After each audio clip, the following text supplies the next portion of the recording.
broadcast network, AFTERBUZZ TV. Over 20 million weekly downloads in over 150 countries, and your number one source for after-show entertainment.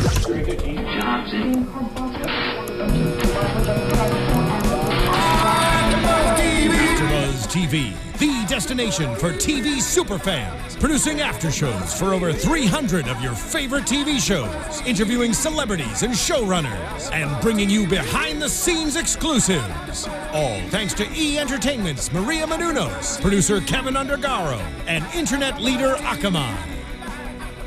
Now, let the buzz begin! That's right. Look at this lovely studio. It's all mine tonight. And they can't do anything about it. What's up, everyone? It's the AFTERBUZZ TV after show for Maron. As you can see, it's just me, Jared Gilkerson. That's at Gilkerson Radio on Twitter. Usually to my right would be Blake Veet, and she's not here, but I'll plug her anyway. It's at Blake V Media on Twitter if you want to find her. It's a very good follow. And it'll be maybe just her next week, so we're trading off.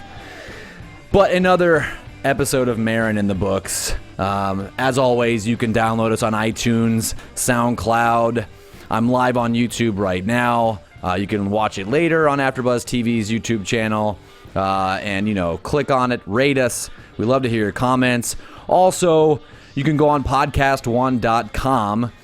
We always love hearing from our fans. You can rate our show. You can comment on our after shows. It's a very important listener survey. Just go to the top right-hand corner. There's something up there. You can click on the banner. And it only takes about 3 minutes to do the Podcast One survey. So we would really appreciate it here at AFTERBUZZ TV if you took that listener survey for us at podcast1.com. So yeah, that's it.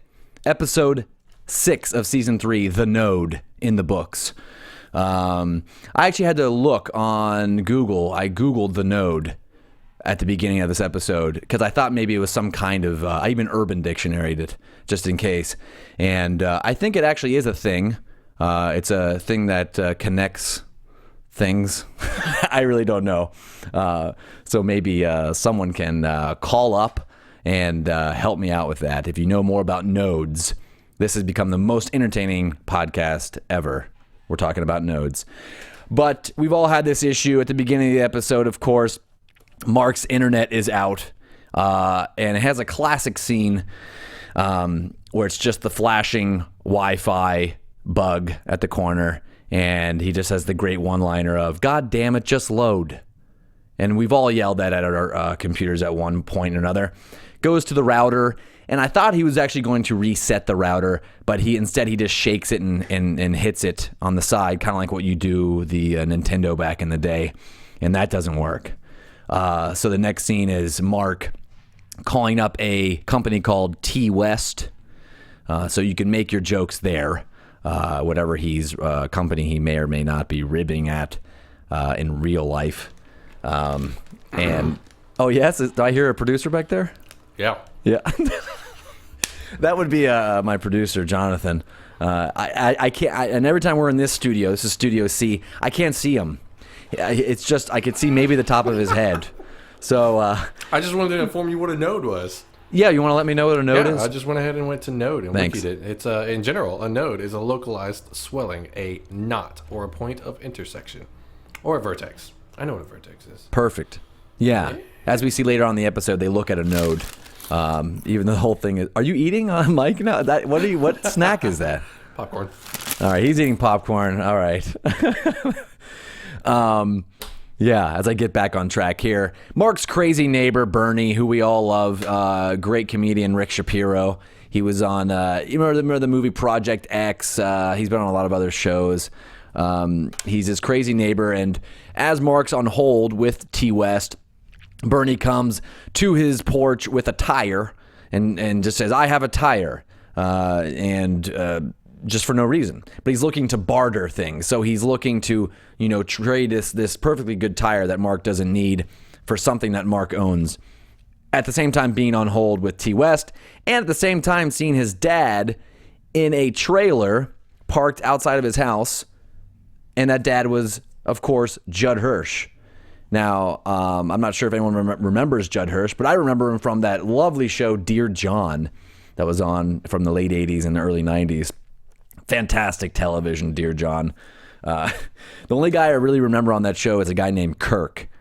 And I remember being a kid just yelling Kirk in the house because someone said it. I think he said his own name in a weird way, or he said Kirk. So that was the big joke. And hopefully you're laughing out there in Radioland. And maybe go look up some Dear John episodes when shows actually had intros, very long form intros, but those are pretty much gone now. But Maron has a great intro. That song is solid, but it's just very quick because they get right into the substance. So anyway, he's on hold with T West, and his dad is an attention-seeking whore, I'll say, for lack of a better term. Just a man who wants attention. We'll just park outside Maron's house and wait until Mark runs to his aid and and gets help. But his dad is just a very lonely man that Mark doesn't really give a crap about. He doesn't go see him. So we go out to the first technician comes out to fix Mark's internet. He does it unsuccessfully. He says, all you need to do is get this wire that your cat chewed on. Oh, cool. New Ethernet cable, good to go. He goes into his garage, his podcast studio, and the internet's still not fixed. And he goes to run after this guy's car, and he acts like he doesn't see him and just leaves. So, repairman, number one, nothing. I'm sure we've all had this happen before. They can come between 12 and 6, so you have to be home all day, and they eventually come out, and nothing is fixed. And that takes us to the first break.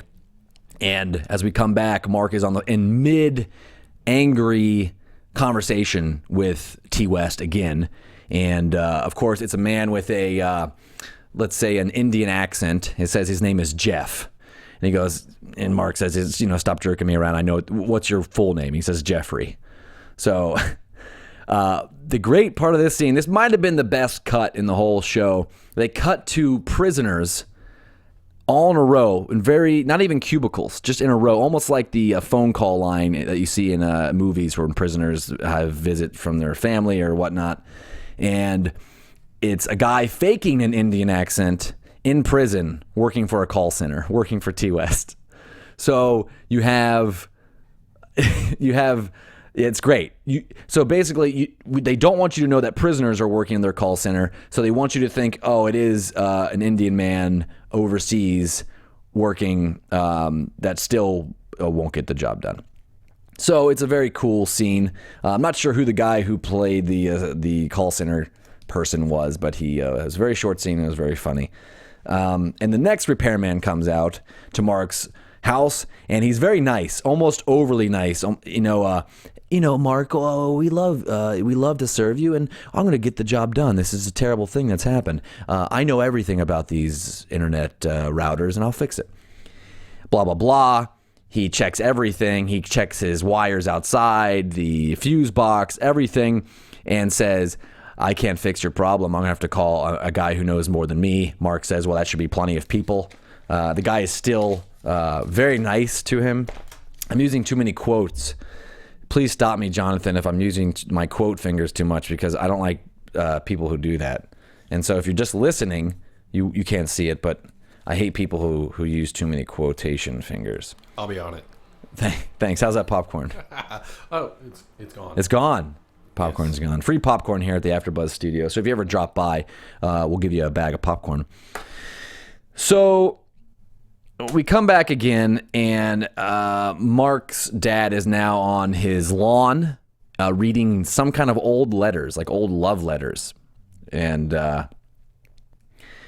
he just wants attention. We probably all have a family member of people who want attention, or friends that are just horribly annoying and always in the dumps. And he actually gets Bernie, the man who was trying to sell a tire, Mark's neighbor, to cry over these horrible letters, these love letters. So we get to always my favorite part of the show usually is when Mark has his guest in his studio. Mark has Dr. Drew Pinsky in, and they talk about family members or friends who that you looked up to as a child, and you end up taking care of them later in life. You know, they become a burden, and you can't really help them. You have to kind of let them go. And I'm sure we all have someone like that. I'm sure my producer, Jonathan, there's someone in his life that is a bit of a burden. Who knows? Maybe Jonathan is the burden to other people and he doesn't realize it. Probably. But, yep. And who knows? Maybe I'm a burden to somebody. But everyone has someone like that. And then it just goes off the rails, and Mark and Dr. Drew start to talk about how Dr. Drew has a hotline number. And oh my God, it's like this is like the moment I've been waiting for. This is the first time that I have received a call live on the show, and it was right when I started to talk about Dr. Drew being a guest on Marc Maron's podcast. We've got a caller. Caller, what's going on? Hello. Hi, how's it going? What's your name? Where you're calling from? This is old school. We're gonna go to old school radio right now. All right. Hi, Jared. My name is Holly. I'm calling from Playa del Rey. Oh, right out here in L.A. If everyone doesn't know, Yeah. Playa del Rey, lovely beach community. It is a sleepy, lovely beach community. I just wanted to say that I'm a really big fan. I watch you on iZombie and Ultimate Fighter after shows as well. Oh, you like those?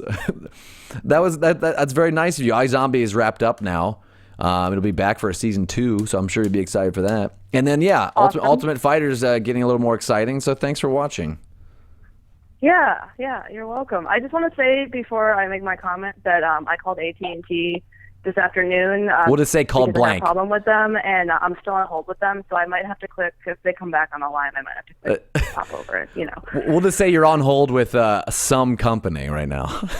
Right. Oh, right. I'm sorry. No, that's fine. Allegedly. I'm on hold with a cell phone provider. Not an internet provider. No way. You don't have to cover that up. They're terrible. Oh, Terrible, yes. terrible. Okay, well, my producer agrees. All right. Awesome. We're all on the same page. Yeah. Yeah, but I was so glad to see Dr. Drew on the show, that he was on as Maron's podcast guest. Yeah, I liked him a lot better years ago, I guess, with when it was him and Adam Carolla on Loveline. It was kind of an innovative and edgy show. I don't know. I think that was like the late '90s into the 2000s, but that was a cool show. Kind of when radio could still be radio in a way. I mean, I think that was an amazing show. I think that he did more single-handedly for sex ed in America than any high school classroom ever. You're probably right. I mean, how many of us all knew what we knew before we, had any experience and knew anything because we had Dr. Drew to listen to? That's true. I love that. That's true. Now maybe there might be some other people for other reasons may have known more about the female and male anatomy, and not just Dr. Drew. It could have been for some other reasons. Technology was coming into play there. You had the internet, so you had ways to find certain things, much like we find out Mark may have been doing later on in the episode. But I agree. It's a great show. Wait, do you still? Right. But those are things that maybe it's more likely you may or may not do by yourself, as opposed to actually, if you have another person there with you and you need to actually be a person. That's true. That's very true. So I'm guessing that you liked Dr. Drew's, as you say, his appearance on the episode tonight. And do you watch any of his shows? I know Dr. Drew's got some those VH1 shows. Do you watch any of those? Yeah, I kind of still tune in for him every once in a while on Love Lines, but I'm not a huge reality TV person, I guess. No, me neither. Unless it's The Ultimate Fighter. Right. But that's sports. It's different. Yes, that is true. Sports is always reality, in my opinion. But yeah, his reality shows are a bit poor. I actually think they do. He has I think Sober House or some of those shows. No, I'm not sure. I'm sure they're great shows. We may even review them here at AfterBuzz TV. But I am not a fan of those shows. I think they do celebrities a disservice more than anything else. It's kind of like if I'm a celebrity. Let's say it's such and such celebrity was a child star and he goes on the show, and now he's got more exposure about his illness, and I think the last thing they need is more exposure and people knowing what all their problems are. And then, they might wind up... I mean, I was just saying about exploiting people, but I feel like the flip side of that is they're celebrities. They're furthering their brand. They're getting paid to be on that show. It's not really doing them a disservice. maybe even it's altruistic. Maybe someone else will see that and learn more about their own addiction. Right? Yeah, I see your point. It's a great point, and maybe it's a small number of people who have maybe committed suicide after their appearance on the show. I just think maybe some of those celebrities. I just think maybe some of the celebrities have bad people around them. So let's say, hey, my publicist, they want to make a dime, so let's go on Dr. Drew. And, probably something not as healthy for them as it's probably not a healthy move. For the rest so what you're saying is when you're trying to get sober, having a camera in your face and being broadcast on national television isn't helpful? No, it's not. And I'm going through that moment right now. I'm live. What's going on, Jonathan? It helped me. It helps you? Yeah. I had cameras on me the whole time. That's true, you do. Actually, well, you're you're behind the camera. Oh. Yeah, so that doesn't matter. You can drink all you want. What? But I'm not. I promise I'm not drunk. Okay. Holly, thanks for calling in. All right. I love that I got someone to call in tonight. We're running the solo show, so thanks for watching and listening. And we're gonna get into a little more Dr. Drew here. So maybe a call in next week when Blake might be by herself. All right, awesome. Well, thanks for having me on the show. All right, have a good one. All right. Later. Well, that was lovely. That's kind of fun. I like when we have calls. It kind of brings that whole old school radio feel to it. What do you think about it, Jonathan? I like when people call in. I definitely do. Yeah. Yeah, not all. I mean, some callers are duds, but she seemed to know what she was talking about and was a Dr. Drew fan, which was kind of weird. I mean, she must be watching live because we just literally started talking about Dr. Drew. So thanks to Holly for calling in. But we'll move on to a few other things. Dr. Drew kind of gets into how he won't give Mark his special T West number. And that's what Mark is obsessed about. And Dr. Drew says, I think there's a deeper, thing going on in your life, and it's not just about T West. But it, we find out there are some deep things going on in his life. One of my favorite comedians, Bob Kelly, Robert Kelly, he goes by both. Very good New York comedian.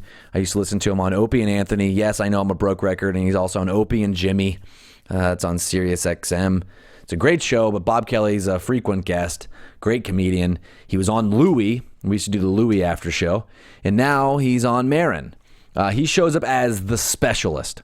Great outfit. Whoever was wardrobe for this show, great job, because he showed up in just the repairman's uniform and with no shirt underneath, and it was unbuttoned, and so you could see his lovely chest hair and looking svelte these days. He explains to Mark that there's a node and that everyone in the community runs off of this node and that they won't come out to fix it unless it's at 87% full capacity, and it's at 83 now. So he has this kind of moment of clarity, this godly moment, and he pulls a beer, which is a great... This whole scene with Bob Kelly was great. He pulls a beer out from just a pocket from nowhere. So it's just got to be warm, and it splatters everywhere, and he starts drinking the beer. And he ends up trading his shirt for Bernie's tire, who he was trying to barter since the beginning of the episode. And he says, I'm a free man. So he gives away the shirt, takes the tire, and has his beer in his hand and says, I'm a free man now. You're S out of luck. See you later. So he starts walking down the street, and there's this great shot right before it cuts back to Mark and Bernie where Bob tries to bounce the tire like a basketball down the street, and it kind of doesn't work. So I hope that was a Bobby move. I love some Bob Kelly. And it was good to see him back on the show. He surprised me with his acting skills. It's really awesome, and I hope he gets a few more gigs. I think he's on that new Denis Leary show as well on FX. So I'm not sure if we have an after show for that yet. Eventually, Mark, his dad is still at his house. His dad says his life is over. He's dying. He's in a dark place. He's eating ice cream on the floor. More attention-seeking stuff. And Mark is just ignoring him. And at the end of the episode, Mark is on the phone out in the street. He's been out in the street ever since the specialist Bob Kelly showed up. And he gets to tier 3, which is amazing. He's like, I've never talked to tier 3 at T West. And she says, oh my God, you've been through so much, but I still can't help you. And he says, well, I know Dr. Drew. And she goes, okay, we'll get you through to tier 4. So the next scene is with We all know him from, well, I know him as, I guess, the main nemesis in RoboCop, and also the father on That 70s Show, Kurtwood Smith. This is another great character in the show. It's kind of like God. He seems like he's in this all-white room wearing a white tuxedo or a suit, and Mark gets the chance to talk to this man. Sorry, I'm distracted by a text I've been getting. More Maron fans telling me some info on maybe T West, what company it could be. Sorry about that. So we see Kurtwood Smith, who is this godly character that works for T West, and he says, Mark, you need to make some changes in your life. As I look through my notes, I've never taken more notes on a comedy show. He says that there's some real truths underneath all of this. There's a fear, you have a fear of not being in control. This isn't just about your internet being out. He says, stop yelling at your girlfriends, make up with your father, and stop watching so much porn. He says, you're not watching a lot of porn, but enough. Mark argues the point that he doesn't watch anything that's too bad of porn. And he says, well, it got a little weird last week. And Mark says, yeah, once you go down the rabbit hole, it gets a little confusing. As I take a sip of water, I know people don't like to hear that. So he tells this guy at Tier 4, he tells Kurtwood Smith, okay, I'll clean up my life. And he comes back inside his house, and, he's talking to his dad. Eventually he's talking to his dad on the couch about life. And apparently he won't yell at his girlfriends anymore. And he gets on his internet, and it's working. And and to kind of sum up the episode, Kurtwood Smith earlier in that call says he just split the node, which was what Bob Kelly was referring to the whole episode. So a very off the wall kind of episode. I always hope for more of the podcast clips in the garage. It feels real. It feels like he really has a guest. They're actually just chit-chatting. And I like that part of the show. I'm not sure as a fan if you like that. I'm sure you do, because his podcast is great, and it's one of the most popular, most downloaded podcasts on the planet now. And an actual big Marc Maron news, he's interviewing President Obama tomorrow. Now, it took me a long time to get to the AfterBuzz studios today because it's in Los Angeles, and the president is here, and also Hillary Clinton, and there's all kinds of traffic. Took crazy amount of time in the middle of the afternoon. Then I find out he's interviewing my good friend Matt Rice. I'll say his name. My good friend Matt Rice informed me that Maron is interviewing President Obama, and President Obama's people actually reached out to him and said, can we come on the show? So tomorrow, June 19th, what is tomorrow, Jonathan? I'm looking at the thing up here. Yeah, it's June 19th. Okay, so this is all off up here. We need to fix this clock calendar. Oh, no, it's correct. It's East Coast. The time that I go on. Oh, okay. Yeah. Good. So we're talking okay, I get it now. I'm always behind 4 days. Okay. Yeah, well, he's behind 4 days. He's drunk. He's eating popcorn. But, he's interviewing President Obama, and they reach out to him, and he's going to sit down with Mark for, I think, like an hour, maybe more. And Mark only has one guest when he does his show. So that show is going to be, I think, up for download on Monday. So check out Marc Maron's podcast on Monday. President Obama is going to be the guest. Mark always gets really good guests. So I wonder what they're going to talk about for an hour, because there's got to be some things off limits for the president. Jonathan, what would be off limits for him to ask the president? What do you think he wouldn't answer? Like, what question wouldn't he answer? Off limits, huh? Yeah, I mean, like some celebrities come in, their publicists are like, we're not talking about relationships, we're not talking about this. Like, what can they get into? He usually interviews a comedian. It's like, and they talk about comedy, or an actor, and they talk about what they're working on, or just, and then the big stories of the day, like whatever they get into politics. But are they just going to talk politics, or are they going to talk? You think he's going to be able to talk about comedy with him and all kinds of dirt? I feel like quite a few of the interviews that I've seen Obama go into, he doesn't seem to tell anybody about any limitations. It's more or less like just you don't go in there to attack him. You just go in there to just simply interview. Like not attack, but is he going to get a little edgy? Like Mark's, it's like a real conversation. I get the president's not running for anything anymore. He's not. Exactly. He doesn't really much to lose. So is he going to be able to ask the president, you know. I feel like yes. You know, like most likely. I hope it's a real platform for him to give like a real answer instead of being at a podium. I hope he can just kind of like, for a lack of a better term, roll his whatever, like just kick back and relax, put his feet up and just kind of talk. Now, most presidents don't do that. Yeah. Because they're going to be in public limelight forever. He is one of the few, though, that I have seen, again, with a few of the interviews, he does, I guess maybe his behavior seems more realistic, not as fake when it comes to answering some of the questions. And I'm referring to just, what was that interview? I can't remember.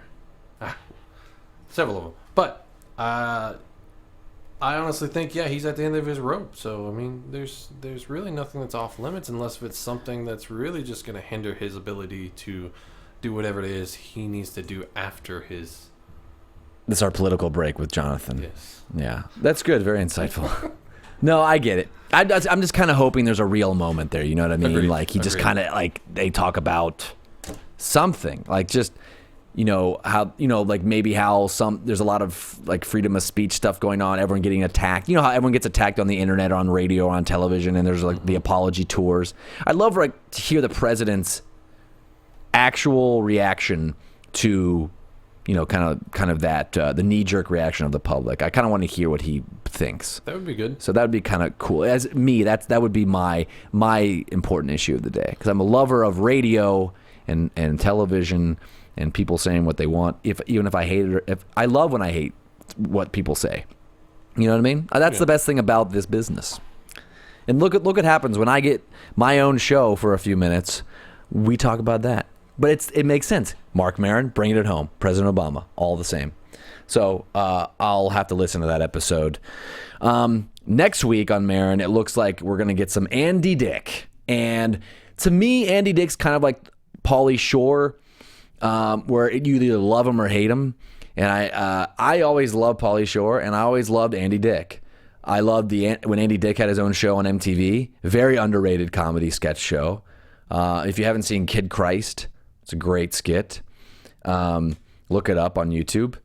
But I love Andy Dick, and he'll be on next week, so hopefully he gets a little more airtime than Dr. Drew this week. And that's really the teaser. They really didn't say any specifics about the episode. So I'm looking here on YouTube to see if anyone's chit-chatting, have any questions. They don't. Jonathan, did we have anyone else calling in or wanting to discuss the show? I think he's on the other line. He's busy right now. See, I'm not as important. I'm not high up on the totem pole at AfterBuzz. So I think we are wrapping this mofo up. Again, great appearance by Bob Kelly. Love to see him on more shows. And check out Maron next week. It will be just Blake. Maybe Blake will have a few other people joining her. So check her out on Twitter. It's at Blake V Media. I'm on Twitter at Gilkerson Radio. Tweet me anything you're angry about. Or maybe you just want to have a nice Twitter day. And you just want to give me some niceties. I think that's a word. So I like cookies. You like cookies? That's a nice thing to tweet about. I think they should tweet about cookies and ice cream and yeah, and how Dairy Queen should have a location out in Los Angeles. There's nothing out here. Yeah, it's total crap. But that's where you find us, and also the Podcast One survey. We love it all. Thank you for watching, and until next time, I'm Jared Gilkerson.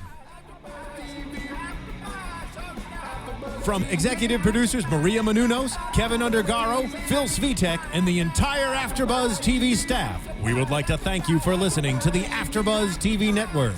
To watch or listen to other after shows and post comments or questions, be sure to visit AfterBuzzTV.com. I'm Sir Richard Wentworth, and this has been a presentation of AfterBuzz TV. Buzz you later. The views expressed herein are those of the hosts only and do not necessarily reflect the views of AfterBuzz TV or its owners or principals.